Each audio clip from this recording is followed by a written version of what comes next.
Assalamualaikum warahmatullahi wabarakatuh. Selamat datang kembali di Rio Sport. Ketum PSSI Erick Thohir sempat berkelakar saat menyaksikan final Piala Dunia antar klub di Jeddah, Arab Saudi. Kala itu laga final Piala Dunia antar klub ini mempertemukan antar. Saat itu Erick Thohir berkelakar dan menanyakan pada netizen bagaimana jika Indonesia jadi tuan rumah Piala Dunia antar klub. Yang pasti bukan di tahun 2025 ya, sebab di tahun 2025 itu sudah ditunjuk Amerika sebagai tuan rumahnya dan tahun 2029 baru bisa diperebutkan lagi. Tapi emang bisa Indonesia jadi tuan rumah Piala Dunia antar klub? Ya bisa lah. Kenapa emang nggak bisa? Apakah karena klub asal Indonesia ini belum pernah ada yang juara Liga Champions Asia gitu? Ya nggak gitu juga peraturannya. Nggak perlu harus jadi juara Liga Champions dulu sebuah negara itu ditunjuk sebagai jadi tuan rumah. Penunjukan tuan rumah ini berdasarkan keputusan FIFA dalam rapat Dewan Komisaris FIFA. Jadi nggak ada tuh yang namanya negara itu tuh nggak bisa jadi tuan rumah karena klubnya belum pernah jadi juara Liga Champions. Nggak ada itu. Ya meskipun nantinya andai Indonesia ditunjuk jadi tuan rumah Piala Dunia antar klub di 2029 dan klub Indonesia itu nggak ada yang ikutan ajang ini, ya nggak apa-apa lah. Minimal lumayan lah kita bisa mendatangkan tim-tim raksasa dunia ke Indonesia tapi secara gratis. Kan biasanya kalau mengundang tim-tim besar dunia itu kan bayarnya mahal, tapi karena kita jadi tuan rumah kan bisa gratis. Oke, untuk di tahun 2025 FIFA antar klub ini siapa aja sih pesertanya?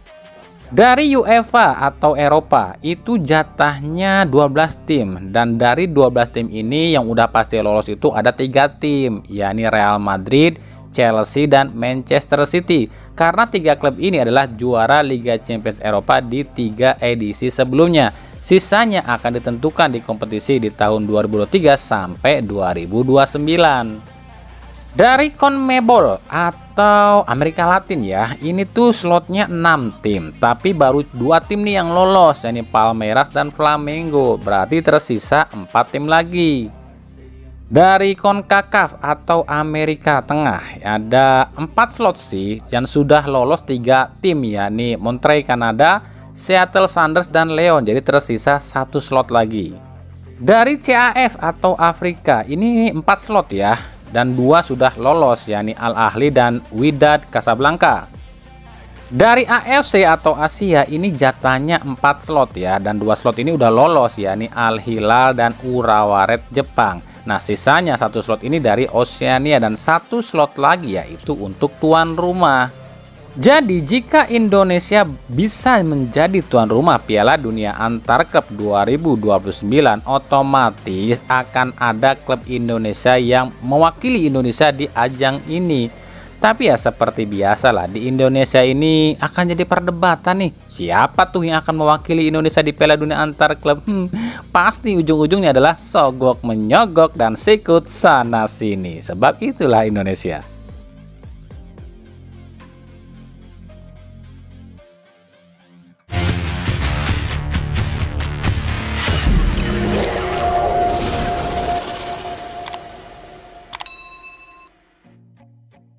Dari PSSI, nah ini kita akan dengerin nih respon PSSI soal desakan para lokal pret, terutama Tommy Welly ya, yang minta STY ini dicopot andai timnas Indonesia ini gagal lolos Piala Asia ke-16 besar seperti yang dijanjikan Sintayong. Oke, jadi gini ya, Sintayong ini kan pernah bilang nih, target timnas di Piala Asia ini nggak muluk-muluk, ya minimal lolos 16 besar lah, dan STY ini yakin akan mampu wujudkan itu. Nah, pernyataan Sintayong ini langsung dikomentari atau dikritik sama Bung Toel yang bilang kalau STY nggak mampu buktikan ucapannya lolos 16 besar Piala Asia, ya PSSI wajib memecat Sintayong, sebab Sintayong dianggap umbar-umbar janji saja.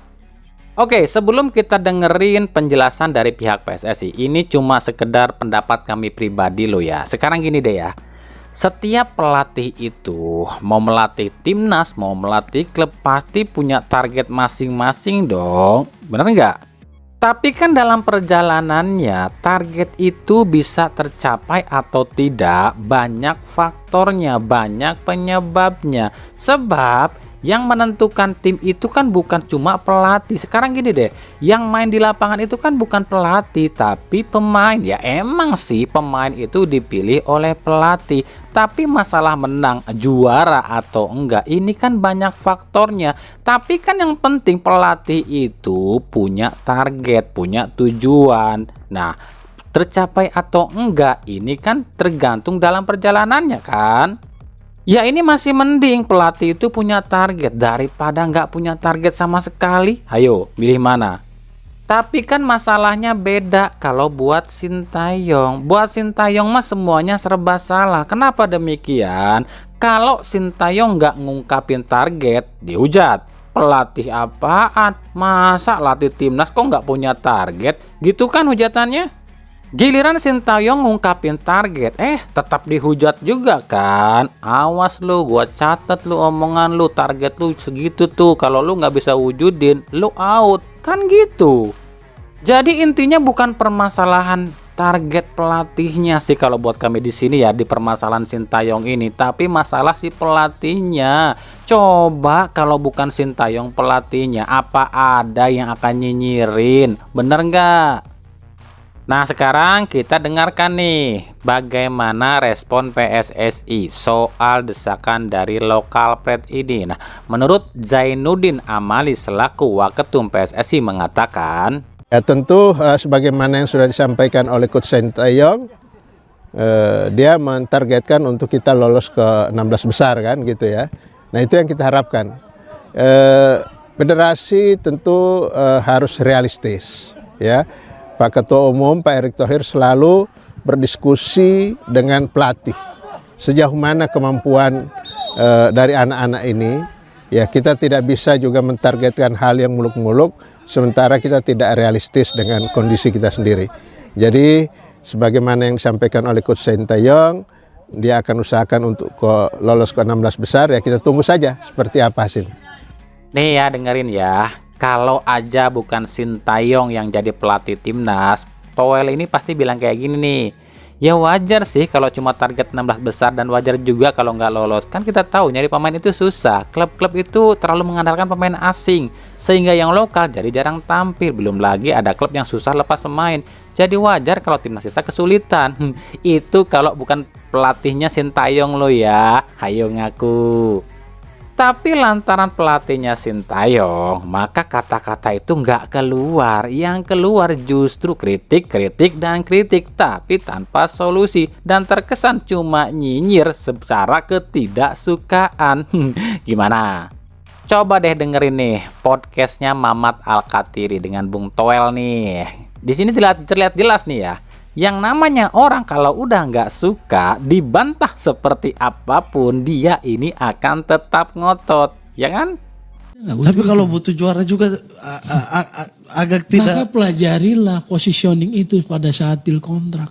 Betul mereka datang dari negara yang sepak bolanya maju, tapi kita nggak boleh minder, Mas. Tapi kalau kita bicara tadi, saya sedikit sepakat, misalnya kayak bahwa ini develop itu untuk melihat masa depan, kemudian pelatih saat ini. Tapi kita lihat juga bahwa ini develop belum pernah dibangun daripada 2016. Setelah itu terus tiba-tiba meminta result, menurutku tidak pas aja. Tapi kan resultnya paling rendah, Mat. Iya, tapi maksudnya kayak tidak ada, ini kayak misalnya gudang nih. Tidak ada produksi yang keluar dari sini ke sini, terus bagaimana bisa ini kita majukan ke gudang satunya gitu. Itu tolak aja, Mat. Nggak bisa ini. Gue dengan reputasi ini nggak bisa ngerjain sepak bola lu begitu. tolak dari awal maksudnya dari awal.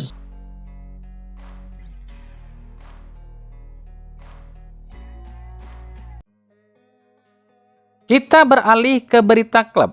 Bali United berpotensi ditinggal sejumlah pemainnya. Para pemain ini akan habis kontraknya di akhir kompetisi ini dan 2 diantaranya adalah pemain asing, yakni Elias Dolah yang cuma dikontrak hingga akhir musim dan Basim Rashid yang sebenarnya sih kontraknya ada opsi satu lagi perpanjangan 1 tahun ya. Tapi kabarnya ada isu jika Bali United ini akan mengganti posisi Rashid dengan Alexis Mesidoro dari Persis Solo. Sementara ada 4 pemain lain yang juga akan habis masa kontraknya seperti Jajang Mulyana, Ramdhani Lestaluhu, M. Rahmat, dan Fadil Sausu. Meskipun kami belum mendapat info klub mana yang sejauh ini meminati 6 pemain ini. Di sisi lain, ini kabar yang agak sedikit mengejutkan sih. Ada kabar Bali United ini tengah mengincar salah satu punggawa Persib Bandung. Dia adalah Teja Paku Alam. Datangnya Kevin Mendoza ke Persib jelas angin segar bagi klub lain untuk bisa mendapatkan Teja. Dengan alasan posisi Teja akan tergusur oleh Mendoza, maka klub-klub ini pun bisa saja mengiming-imingi Teja jadi pilihan utama di klubnya. Selain Bali United, ada Bayangkara FC dan Persis Solo yang juga kabarnya berminat pada kiper asal Sumatera Barat ini. Udah mulai bergeril ya nih para klub rupanya.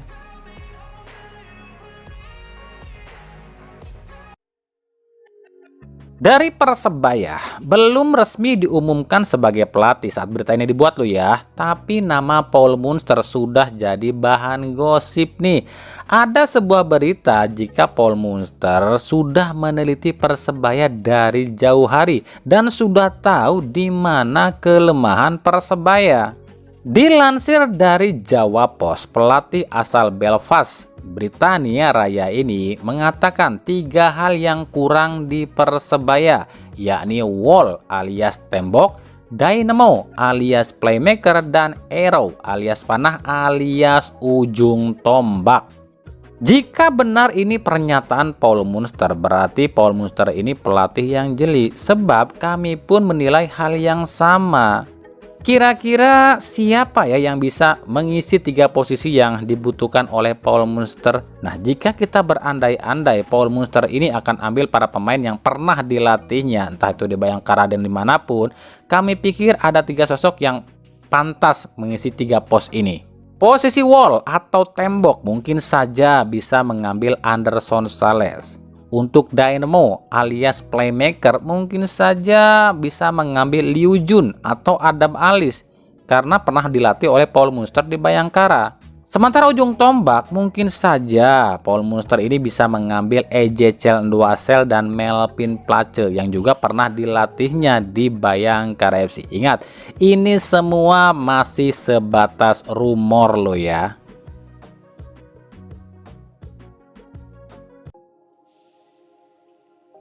Dari Persib Bandung, terlepas dari konflik antara PT PBB dengan sekumpulan orang-orang yang ngakunya berjasa dalam pembentukan Persib, tapi di sisi skuad Persib sendiri di masa jeda ini harusnya ada yang dibenahi. Tapi sejauh ini belum ada tanda-tanda untuk membenahi skuad di masa jeda ini. Hodak sendiri milih pulang kampung ketimbang lakukan uji coba dalam mengasah kemampuan Persib. Nah, berikut kami akan tampilkan angka-angka Boyan Hodak di Persib dan poin-poin yang harus dibenahi. Yang pertama, Hodak sejauh ini sudah lakoni 18 laga di Persib dengan catatan 9 kali menang, 7 kali imbang, dan 2 kali kalah. Hodak terbilang sukses sih mengangkat Persib dari posisi 16 hingga menuju posisi 3 sementara. Tapi ini pun gak bisa jadi acuan sebab di 2 laga terakhir Persib ini kembali melempem. Ini yang harus segera dibenahi oleh Hodak. Yang kedua, Persib jadi tim tersubur di bawah Boyan Hodak dengan menorehkan 42 gol, di mana ini lebih tinggi perolehannya dari musim sebelumnya. Tapi ini pun harus dibenahi sebab di 3 laga terakhir Persib kesulitan mencetak gol. Penyebabnya apa? Di 3 laga ini Persib kesulitan mencetak gol. Penyebabnya cuma satu, yakni dicopotnya Levi Madinda sebagai pengatur serangan Persib dan digantikan sama Stefano Beltrame. Ini pun sebenarnya harus segera dibenahi sama Hodak. Harusnya di jeda kompetisi ini Hodak mengasah kemampuan Beltrame ketimbang memilih liburan. Yang ketiga, Hodak memang mampu melewati unbeaten-nya Rene Albert, jadi 12 laga nggak terkalahkan. Tapi Hodak nggak bisa melewati pencapaian Luis Milla dengan 14 laga tak terkalahkan. Nah, sebagai catatan, jika Rene Albert dengan 12 laga nggak terkalahkan, Persib cuma bisa finish di posisi 2 di akhir kompetisi, dan Luis Milla dengan 14 laga tak terkalahkan cuma bisa finish di urutan 3. Ini bahaya, sebab dengan cuma 13 laga unbeaten, bisa saja Persib ini cuma finish di posisi 4. Meskipun ada yang namanya Champions Series, bisa saja Persib gagal di Champions Series ini dan kembali gagal untuk main di Asia.